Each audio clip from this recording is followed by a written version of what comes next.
Les Voix du Havre. Une chronique en partenariat avec les bibliothèques du réseau Lire au Havre.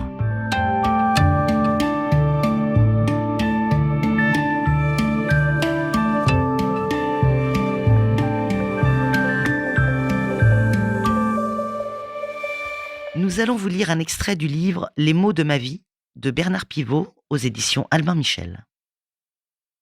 Vieillir. Vieillir, c'est chiant. J'aurais pu dire vieillir, c'est désolant, c'est insupportable, c'est douloureux, c'est horrible, c'est déprimant, c'est mortel. Mais j'ai préféré chiant, parce que c'est un adjectif vigoureux qui ne fait pas triste. Vieillir, c'est chiant parce qu'on ne sait pas quand ça a commencé et l'on ne sait encore moins quand ça finira.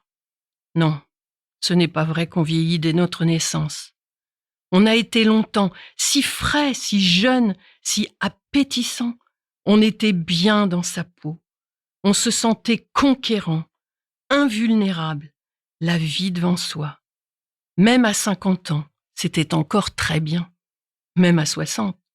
Si, je vous assure, j'étais encore plein de muscles, de projets, de désirs, de flammes. Je le suis toujours. Mais voilà, entre-temps, mais quand, j'ai vu dans le regard des jeunes, des hommes et des femmes, dans la force de l'âge, qu'ils ne me considéraient plus comme un des leurs, même apparenté, même à la marge. J'ai lu dans leurs yeux qu'ils n'auraient plus jamais d'indulgence à mon égard, qu'ils seraient polis, déférents, louangeurs, mais impitoyables. Sans m'en rendre compte, j'étais entré dans l'apartheid de l'âge. Le plus terrible est venu des dédicaces des écrivains, surtout des débutants. Avec respect, en hommage respectueux, avec mes sentiments très respectueux, les salauds. Ils croyaient probablement me faire plaisir en décapuchonnant leur stylo plein de respect, les cons. Et du « cher monsieur Pivot », long et solennel, comme une citation à l'ordre des arts et lettres qui vous fiche 10 ans de plus. Un jour, dans le métro, c'était la première fois. Une jeune fille s'est levée pour me donner sa place. J'ai failli la gifler. Puis, la priant de se rasseoir, je lui ai demandé si je faisais vraiment très vieux, si je lui étais apparu fatigué. Non, pas du tout. A-t-elle répondu embarrassée. J'ai pensé que... Moi aussitôt, vous pensiez que... Je pensais... Je ne sais pas, je ne sais plus... Que ça vous ferait plaisir de vous asseoir. Parce que j'ai les cheveux blancs? Non, c'est pas ça. Je vous ai vu debout. Et comme vous êtes plus âgé que moi, c'était comme un réflexe. Je me suis levée. Je parais beaucoup plus âgé que vous? Non, oui, enfin, un peu. Mais ce n'est pas une question d'âge. Une question de quoi alors? Je ne sais pas, une question de politesse. Enfin, je crois. J'ai arrêté de la taquiner.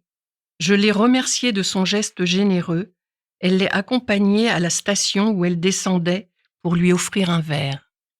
Lutter contre le vieillissement, c'est, dans la mesure du possible, ne renoncer à rien. Ni au travail, ni au voyage, ni au spectacle, ni aux livres, ni à la gourmandise, ni à l'amour, ni à la sexualité, ni aux rêves.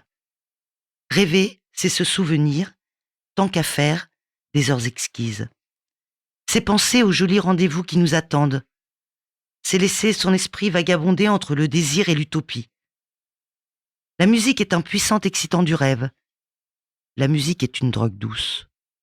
J'aimerais mourir, rêveur, dans un fauteuil en écoutant soit l'adagio du concerto numéro 23 en la majeure de Mozart, soit du même l'andante de son concerto numéro 21 en ut majeure, musique au bout desquelles se révéleront à mes yeux, pas même étonnés, les paysages sublimes de l'au-delà.